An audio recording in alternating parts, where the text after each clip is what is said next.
చచ్చిపోవాలనిపిస్తుంది, పిల్లల్ని సాదుకోలేక చచ్చిపోవాలనిపిస్తుంది మాకు. మేమంతా మొగోళ్ళు, ఉన్నవాళ్ళు, లేని వాళ్ళు అందరూ ఉన్నారు ఇక్కడ. అదే మగవాళ్ళు ఆ జీతం వెళ్తేనే కదా ఇంట్లో పిల్లల్ని చూసుకునేది, ఓటేస్తేనే కదా వాళ్ళు గెలిచింది. అలాంటప్పుడు మమ్మల్ని ఎందుకు మాట్లాడినివ్వరు? మేము నల్గొండ పాలిటెక్నిక్ కాలేజ్ నుంచి వచ్చాము, అలాగే ఇంకా మిగతా కాలేజ్ వాళ్ళు కూడా వచ్చారు, యాదగిరిగుట్ట అట్లా ఇంకా కొన్ని కాలేజీలు ఉంటాయి కదా, అందరు వచ్చారు. మాదేంటంటే ఇప్పుడు మాకు 3 నెలలు అయింది, ఇంతవరకు టర్మినేషన్ చెయ్యలేదు, రెన్యువల్ ఇంతవరకు రెన్యువల్ కాలేదు. ఒక నెలలో అయితే, ఒక 5 రోజులకి అయితే, 10 రోజులకి అయితే అంటున్నారు. ఎప్పుడు అడిగినా కానీ రేపు అంటున్నారు. సీసీ ఆఫీస్కి వెళ్ళి అడిగితే వాళ్ళేమో మాకు ఇంకేం రాలేదమ్మా, మేము ఫైల్ పంపించాము, పైన ఆగింది అని చెప్తున్నారు. అక్కడ ఆగితే వేరే దగ్గర ఫైనల్స్ దాంట్లో ఆగిందని చెప్తున్నారు. కాలేజ్కి వచ్చి అడిగితే వాళ్ళు ఇవ్వండి, మేము ఎట్లా పంపిస్తామమ్మా, మేము ఎట్లా తీసుకుంటామని మా ప్రిన్సిపల్ గారు అంటున్నారు. అసలు మాది ఏంటి మాకే అర్థం కావట్లేదు. ఇప్పుడు 4 నెలలు జీతాలు లేక మేము 4 నెలలు అయింది జీతాలు రాక, 3 నెలల నుంచి ఇంట్లోనే ఉంటున్నాం మేము. అదేంటి అంటే సగం మందిని ఓరల్ గా చేపించుకుంటున్నారు, సగం మందిని ఇంట్లో ఉంచారు. ఒక 50 మంది మట్టికి ఇప్పుడు 4 నెలల నుంచి అసలు వీధులలోకి వెళ్ళట్లేదు. ఇంట్లోనే కూర్చొని ఎప్పుడు వస్తా అని ఎదురు చూసి కళ్ళు కాయలు కాస్తున్నాయి. ఒక్కొక్కరికి బీపీలు డౌన్ అయిపోయి హాస్పిటల్లో అడ్మిట్ అయ్యారు. వాళ్ళకి కట్టుకోవడానికి డబ్బులు కూడా లేవు. ఈఎస్ఐ కార్డు కూడా మాకు బ్లాక్ చేసేసారు. ఈఎఫ్ఐ కట్ అవుతుంది అంటున్నారు, అది కట్ కావట్లేదు. ఈఎస్ఐ కట్ అవుతుంది అంటున్నారు, అది కట్ కావట్లేదు. అసలు ఏం జరుగుతుంది? ప్రభుత్వం ఏం చేస్తుంది అసలుకి? మాకు మంచి జరిగితేనే కదా మేము కాంగ్రెస్ ని గెలిపించింది. కానీ అయినా సరే కానీ మమ్మల్ని ఎక్కడ ఉంచాలో అక్కడే ఏదో కూలి పనికి అడ్డ మీద కూలీల కంటే కూడా హీనంగా చూస్తున్నారు మమ్మల్ని. వాళ్ళకైనా రోజువారీ జీతాలు, రోజు పనికి పోతే రోజువారీ కూలీ వస్తుంది. మాకు 3 నెలల నుంచి ఏం తింటున్నాం ఏంటి అనేది కూడా కనీసం మేము వెళ్ళి అడిగితే కూడా సమాధానం రావట్లేదు ఇప్పటిదాకా. ఎంత పెద్ద వాళ్ళ దగ్గరికి వెళ్ళినా చూస్తాము చేస్తామంటున్నారు, ఇప్పటి వరకు ఏమీ చెయ్యట్లేరు.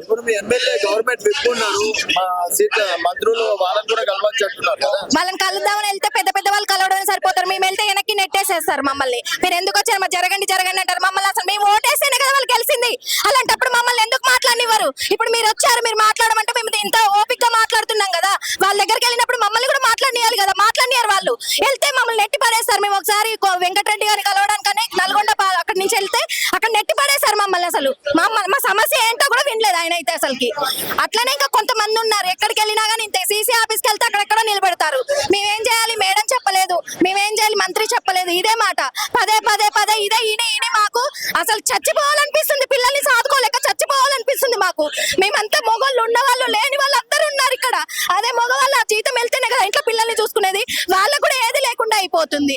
అసలు ఏం చెయ్యాలి మేము? మాకే అర్థం కాక ఇప్పుడు ఇక్కడికి వచ్చాము. ఇప్పుడు ఏం జరిగింది అనేది కూడా తెలియట్లేదు. దయచేసి ఈ ప్రభుత్వం ఇప్పటికైనా మమ్మల్ని అర్థం చేసుకొని ఏదో ఒక న్యాయం చేస్తుంది అనేసి మేము దీని గురించి వచ్చినాం. ఇప్పుడు అప్పుడే బెటర్ అనిపిస్తుంది. కనీసం మాకు ఇట్లా టర్మినేషన్ అని 3 నెలలు 2 నెలలు ఇంట్లో ఉంచకపోయే వాళ్ళు. కనీసం నెల రాగానే జూన్ 12వ తారీఖు మమ్మల్ని మళ్ళీ తీసుకునే వాళ్ళు.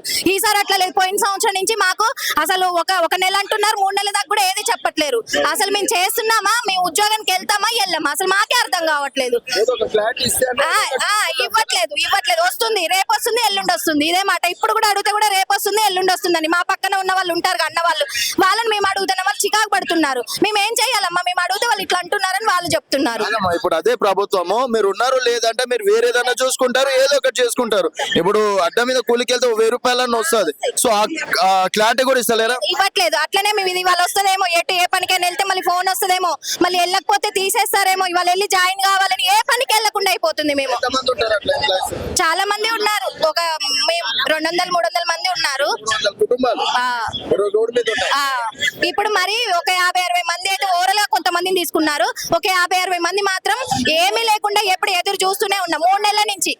మీకు ఉత్తమ్ కుమార్ రెడ్డి గారు ఉన్నారు, కోమటిరెడ్డి వెంకటరెడ్డి గారు ఉన్నారు, ఇద్దరు మంత్రులు మీ జిల్లా నుంచి ఉన్నారు. ఎవరు పట్టించుకోవట్లేరు. కోమటిరెడ్డి గారి దగ్గరికి వెళ్ళాం, మేము వెళ్తే మమ్మల్ని దగ్గరికి కూడా రానియలేదు, నెట్టి పడేశారు.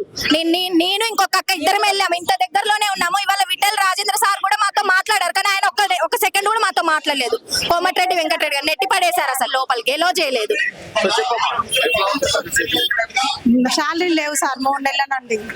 3 నెలల నుంచి లేవు. ఏదైనా వర్క్ వెళ్ళాలంటే ఎట్లా వెళ్తాం? ఏదైనా వెళ్ళాలన్నా ఏం చేస్తారమ్మా? మీరు కాలేజీలో చేస్తారు కదా, మేము మళ్ళీ ఎట్లా ఇవ్వగలుగుతాం? మీకు మీరు నమ్మకంగా ఉందా లేదా అని అంటాం. అట్లా మేమేం లేదండి. మాకు ఇప్పుడు అవుట్ సోర్సింగ్ ఏదో కార్పొరేషన్ చేస్తే కనీసం అలాంటి వాళ్ళు మంచిగా బతుకుతారు కదా. 22,000 అన్నారు, 22,000 ఏం లేవు. కనీసం 13,000 వస్తుంది. ఆ 13,000 కూడా చక్కగా రావు మాకు. చక్కగా ఒక నెల సీఎల్ పెడతాం, మాకు జ్వరమే వస్తుంది. సీఎల్ 2 నెలలకు ఒకసారి కాదు, 3 నెలలకి. ఇప్పుడు 4 నెలలు అవుతుంది మాకు శాలరీ రాక. చేసిన జీతం కూడా లేదు సార్ ఇంతవరకు లేదు. పరిస్థితి 4 నెలల నుంచి జీతాలు లేవండి, జీతాలు లేవు, టెర్మినేషన్ లేదని చెప్పి 2 నెలల నుంచి ఇంట్లోనే కూర్చోబెట్టిరు. వేరే దగ్గర పోయి జాయిన్ అయ్యేదామా అంటే ఎప్పుడు ఆర్డర్ వస్తుందో తెలియదు. అక్కడ చేసింది వేస్ట్ అయిపోతుందేమో అన్నట్టుగా మేము ఎక్కడ ఒకటి అయిపోతున్నాము. 10 వరకే చదువుకున్నాం, అటెండర్ లా మేము చేసేది. జీతాలు కూడా 4 నెలల నుంచి జీతాలు కూడా సరిగ్గా లేవు. 2 నెలల నుంచి ఇంట్లోనే కూర్చోబెట్టారు, మిమ్మల్ని టెర్మినేషన్ చేసిరు అని చెప్పేసి. మీరు లేకుండా అక్కడ ఏం పనులు కావు కదా. పర్మనెంట్ వాళ్ళతో ఉన్నారు, పర్మనెంట్ వాళ్ళు ఉన్నారు కదా సార్, పర్మనెంట్ వాళ్ళతో 10 మంది పని చేయించుకుంటున్నారు, వాళ్ళు చేపిస్తున్నారు. ఓకే. సో మరి ఏం చేద్దాం అనుకుంటున్నారు? ఇచ్చే ఉంటే పని. ఇంకా మేము గవర్నమెంట్ కోరేది ఒకటే, మేము మా టెర్మినేషన్ మాకు కంటిన్యూ చేయండి తొందరగా. మొత్తం ఏజెన్సీ రద్దు చేసి ఉద్యోగ భద్రత మాకు ఇవ్వాలి. మేమేమీ అడగట్లేదు కదా, మాకు ఉద్యోగంలో మేము ఉన్నామా లేదా, మాకు ఒక గ్యారంటీ అనేది ఇస్తే చాలు. అదేంటి కార్పొరేషన్ ఒకటి, మాకు అదొకటి ఇస్తే లేకుండా పర్వాలేదు.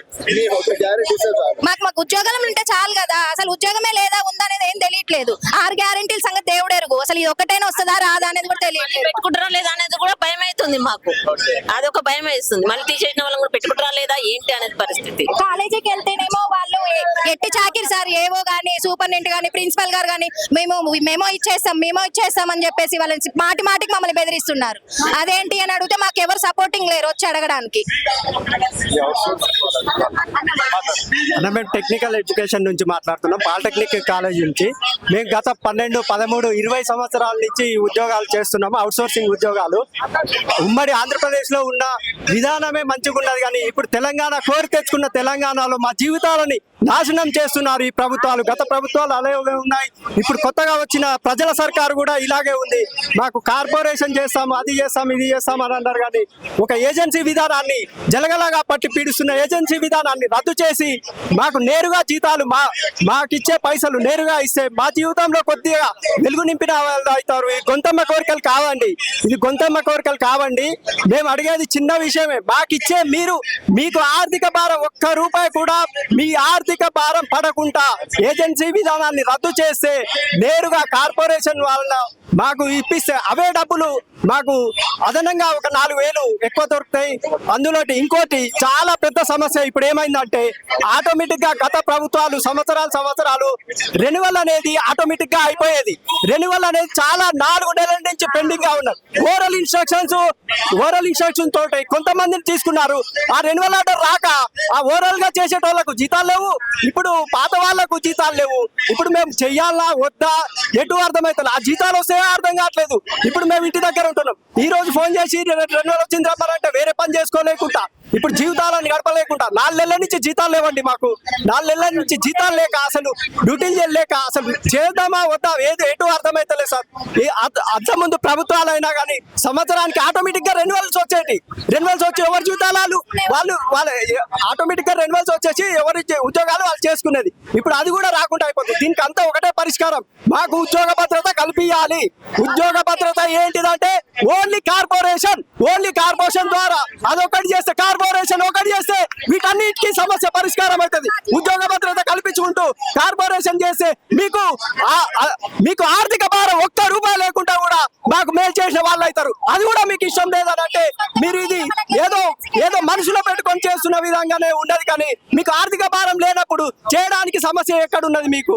అదే మేము కోరుకుంటున్నాం మీ ద్వారా. చేసేటోళ్ళ కూడా ఇప్పుడు కొన్ని కాలేజీలలో మేము 2009 నుంచి స్టేషన్ కాన్పూర్ లో అపార్ట్మెంట్ అయినాం సార్. అప్పుడైతే కనీసం ఒక సంవత్సరంలో ఒక 6 నెలలు చేస్తే కథం తీసేసేది. అప్పుడు మేము కుల సంఘాలు అట్లా ఇట్లా వాళ్ళ వీళ్ళని పట్టుకొని మళ్ళీ మేము ఒక యూనియన్ గా ఏర్పడి నేను అప్పుడు ఫస్ట్ జూనియర్ అసిస్టెంట్ గా అపాయింట్మెంట్ అయినా, తర్వాత రెగ్యులర్ వాళ్ళు రాగానే తీసేసినాక మళ్ళీ నేను ఏం చేయాలి, ఊర్లో అంతా తెలిసిపోయింది, మళ్ళీ ఇచ్చేసిపోద్దా అని చెప్పి మళ్ళీ నేను డిమోట్ అయ్యి మళ్ళీ అటెండర్ జాయిన్ అయినాక కూడా ఒక 6 నెలలు చేసుడు, ఒక 9 నెలలు చేసుడు, మళ్ళీ తీసేసుడు. రెగ్యులర్ వాళ్ళు వస్తే తీసి పడేసలేదే. జీతాలు లేకుండా కూడా చాలా సంవత్సరాలు మేము చేసాం. ఆ జీతాలు యూనియన్ వేసుకున్న తర్వాత మేము సిటీకి సెక్రటరీ పోయి చాలా సార్లు మేము మొరబెట్టుకుంటే యూనియన్ అయినాక కొద్దిగా ఇప్పుడు లైన్ లో పడ్డది. అప్పుడు అదేంటి మన తెలంగాణ గవర్నమెంట్ ఉన్నప్పుడు మాత్రం ఆటోమేటిక్ గా రెన్యువల్ రానికి మేము ప్రయత్నం చేస్తేనే వచ్చేది. అది కూడా ప్రయత్నం చేసినా కూడా జూన్ 12కు రీఓపెన్ కావడం మేము వెంటనే మమ్మల్ని జాబ్ లో తీసుకున్నది. ఇప్పుడు అది కూడా లేకుండా చేసింది మాకు. ఇప్పుడు మేము ప్రయత్నం చేయబట్టి కనీసం ఒక 4 నెలలు ఇట్లా మాకు తెలుసు ఇట్లా అయిద్దని 4 నెలల నుంచి ప్రయత్నం చేస్తాను. ఇప్పటి వరకు అక్కడ ఫైనాన్స్ సంతకం అయింది అంటారు, ఇట్రావల్ అంటారు, ఇక్కడ తిరుపతిలో ఫైనాన్స్ ఇంకో మన సెక్రటరియట్ ఇంకా కాలేదంటారు, అన్ని కరువులు పెడుతుండ్రు. ఇప్పటి వరకు కూడా మాకు రిన్యువల్ జీవో రాలేదు. బడ్జెట్ వచ్చింది, బడ్జెట్ ఉన్నా కూడా రిన్యువల్ జీవో వస్తేనే మిమ్మల్ని జాయిన్ అయినట్టు. మీరు చేసినా కూడా వేస్ట్, రిన్యువల్ జీవో వస్తేనే మేము జీతాలు చేస్తామంటున్నారు. మాకు కనీసము అసలు భద్రత లేదు సార్. మెయిన్ గా మాకు కార్పొరేషన్ కావాలి, మాకు ఒక ఉద్యోగ భద్రత కంపల్సరీ కావాలి. ఉద్యోగ భద్రత లేకపోతే అసలు మాకు హీనం అనిపిస్తుంది. అసలు అడ్డ మీద కూలికి వస్తున్నాయి, రెగ్యులర్ గా డబ్బులు వస్తున్నాయి. అడ్డ మీద కూలి వాళ్ళకు 1000-1200 వాళ్ళు వస్తున్నాయి. కనీసం మాకు ఒక 500 కూడా పడతలేవు నెలకు. అయినా కూడా మాకు గలీజ్గా ఉంటుంది. చేస్తున్నామని వెట్టి చాకిరితో మేము చేస్తున్నాం. అయినా ఈ ప్రజాపాలన ప్రభుత్వం అన్నారు, మాకు ఇళ్ళన న్యాయం జరుగుతాయి అనుకుంటే వీళ్ళు ఇంకా అధ్వానం చేస్తున్నారు. దయచేసి అందరు మాకు అన్ని మిగతా పార్టీ వాళ్ళు కానీ అందరు మాకు కోఆపరేట్ చేయాలి. దయచేసి మాకు అర్జెంట్ గా రిన్యువల్ రావాలి, అన్ని డిపార్ట్మెంట్ రిన్యువల్ రావాలి. ఇంకా కొన్ని డిపార్ట్మెంట్ అంటే తీసేస్తుండ్రు, చాప కింద జలగలాగా మొత్తం తీసేస్తుండ్రు. 74 మందిని 50 మందిని ఇట్లా. ఇంటర్మీడియట్ బోర్డులో కూడా ఒక 13 సంవత్సరాలు చేసినా కూడా ఇంటర్మీడియట్ బోర్డు వాళ్ళను 29 మందిని ఆటోమేటిక్ రాత్రే వాళ్ళు మెసేజ్ పెట్టి తీసేసిండ్రు. వాళ్ళ ఉసురు కూడా తగులుతుంది గవర్నమెంట్ వాళ్ళకు. దయచేసి ఎవరిని తీసేయద్దు, అందరికి ఉద్యోగ భద్రత కల్పించాలి. ఇప్పుడు తీసేసిన వాళ్ళని కూడా కంపల్సరీ తీసుకోవాలని డిమాండ్ చేస్తున్నాము.